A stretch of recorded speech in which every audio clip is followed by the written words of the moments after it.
هذا الفيديو ديال اليوم مهم وبغيت بزاف ديال الناس يسمعوه ويبارطاجيوه مع الاحباب والاصدقاء ديالهم، وتيتعلق بالدعم الاجتماعي ديال 2024. كيفاش ان الحكومه بغات تخلص من الكم الهائل ديال الاسر اللي مشاو تسجلوا في السجل الاجتماعي الموحد وبغاو ياخذوا الدعم. الحكومه تتجاوبهم تتقول لهم ستوب، يلاه في حدود تقريبا 10% هما اللي غادي ياخذوا الدعم الاجتماعي وهما اللي معنيين بهذا الدعم، والناس اللي ما عندهمش لا في راس مالهم كبوط وصنداله هادو معنيين بالدعم الاجتماعي. اذا كيفاش ان الوعود ديال الحكومه في الاواخر ديال 2023 قالت بالحرف بان غادي تخلص من صندوق المقاصه، وديك الاموال غادي تفرق على الاسر المغربيه باش تعاونهم على الغلاء وعلى التضخم ديال المواد اللي كانت تدعمها الدوله. اذا هنا في هذا الفيديو غادي نشوفوا كيفاش ان الدوله وعدات الاسر باش تخلصهم بدعم مالي مباشر، ولات هي اللي خصها تخلص عبر طريق الضمان الاجتماعي وعبر التغطيه الصحيه. اذا هاد قوالب الحكومه اللي ما فهمناها حتى الحدود الدفعه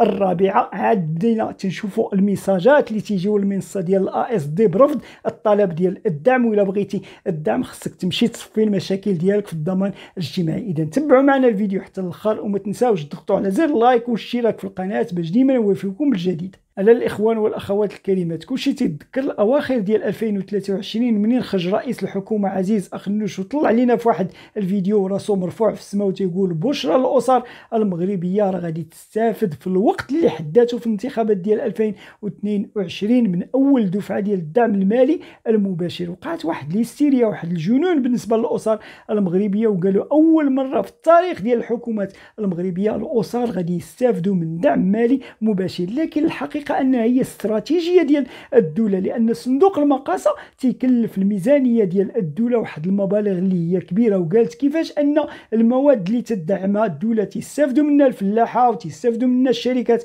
الكبار وتيستافدوا منها المخابز وتيستافدوا منها المقاهي. علاش ما نعطيش دعم مباشر للاسر؟ وبالتالي هذوك الناس الكبار اللي تيديروا الاستثمار يوليو يشريوا هذه المواد بالثمن ديالها الحقيقي. هي خطوه مهمه وغادي ترد على الميزانيه ديال الدوله واحد الفلوس اللي هي كبيره. لكن الحوايج اللي ما فهمناهاش وما كاينش تواصل مع الحكومه المغربيه بالنسبه للاسر وتقول لهم ها الخطوات وها الاجراءات وها القانون اللي غادي يمشيو عليه الاسر باش يستافدوا من الدعم الاجتماعي، لقينا راسنا مع المنصه ديال الاس دي وهي اللي تتحكم فينا وهي اللي تتعطينا الميساجات، وبالتالي ما تنتعاملوش مع اشخاص وما تنتعاملوش مع حكومه. هنا في الدفعه الاولى كانت الامور على ما يرام، الدفعه الثانيه كذلك، الثالثه كذلك، الرابعه بدينا تنعيقوا بالمخطط ديال الحكومه، وهو الميساج اللي جا في المنصه ديال الاس دي رفض الطلب ديال مجموعه ديال الاسر المغربيه. اللي فهمنا بالنسبه للدفعه الرابعه ان الحكومه المغربيه كانت مخصصه واحد المبالغ اللي هي مهمه وغادي تعطيها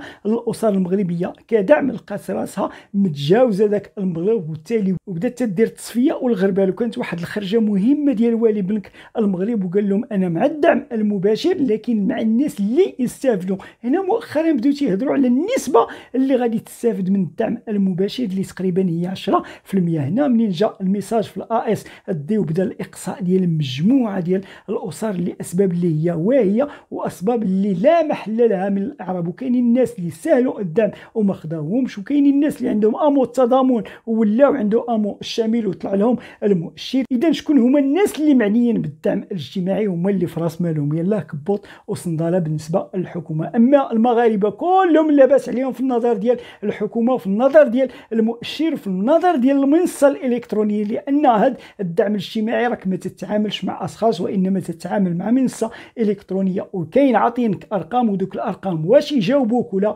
ما يجاوبوك. هنا واحد الفيلم بالنسبه للعمال غير اجراء واللي مستغله الحكومه، وكلهم غادي يرجعوا للضمان الاجتماعي وغادي يخلصوا التغطيه الصحيه لان المؤشر ديالهم طالع فوق 932 وغادي يلزموا انهم يخلصوا امو الشامل. وهاد الفئات هادو تينقسموا لجوج ديال الفئات عماليه. كاينه الفئه اللي تخدم راسها وعندها انتماء للضمان الاجتماعي وعندها انتماء للغرف الصناعيه ولا التجاريه ولا الفلاحيه. هاد الناس هادو تيخلصوا القوانين ديالهم وبالتالي تيلقاو راسهم هما مسجلين في الضمان الاجتماعي. وكاين هاد الناس اللي ما عارفش راسو واش مسجل في الضمان الاجتماعي حتى جا وتسجل السجل الاجتماعي الموحد وجاه الاعفاء الحدود شهر 4، ومن بعد شهر 4 قالوا له راه خصك تخلص الضمان الاجتماعي. هو راه ما عارفش راسو واش مسجل ولا ما مسجلش. بالنسبه للفئه الثانيه واللي هي تخدم حتى هي راسها وهما عمال غير اجراء، هما العمال اللي غادي توحل معاهم الحكومه، الناس اللي تيخدموا في السويقات بلا قانون، الناس اللي تيخدموا في المهن الفلاحيه كذلك بلا قانون، ما عرف واش عارفه الدوله تيخدم ولا ما تيخدمش، الناس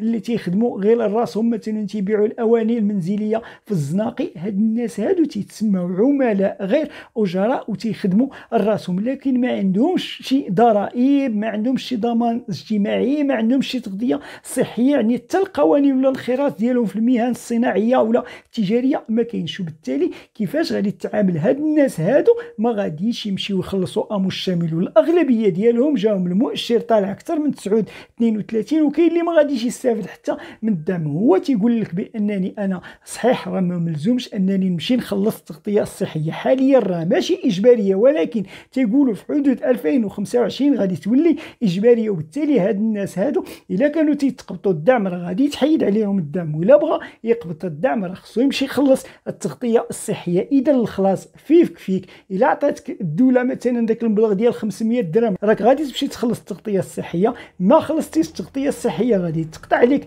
الدعم. وفي حدود 2025 غادي كاينه اجراءات قانونيه اخرى اللي تتخص المجال ديال التقاعد. اذا هذا الدعم هذا راه غادي تعطيه لك من جهه وغادي تولي تحيدو لك من جهه اخرى. اذا ما كاينش الدعم. شكون هما الناس اللي غادي يلقاو راسهم انهم مجبرين يخلصوا التغطيه الصحيه؟ هما الناس اللي عندهم امراض مزمنه، وهذا المرض مزمن ملزوم عليه انه يخلص امو الشامل، يعني يخلص التغطيه الصحيه، لان المؤشر ديالو تتلقاه طالع اكثر من 9.32، وبالتالي ان المرض ديالو تيلزمو يمشي يخلص التغطيه الصحيه باش يستافد من العائدات ديال الدواء، ويستافد من الطبيب بالمجان، ويستافد حتى من لي كلينيك. اذا هاد الناس هادو هما مجبرين باش يخلصوا التغطيه الصحيه. اما الناس اللي تعتبروا راسهم اصحاء وما عندهمش مشاكل صحيه تيقول لك انا ما ملزمش نمشي نخلص التغطيه الصحيه. لكن في حدود 2025 غادي تولي اجباريه وبالقانون، اي واحد مثلا خصو يخلص التغطيه الصحيه الا كان عنده امو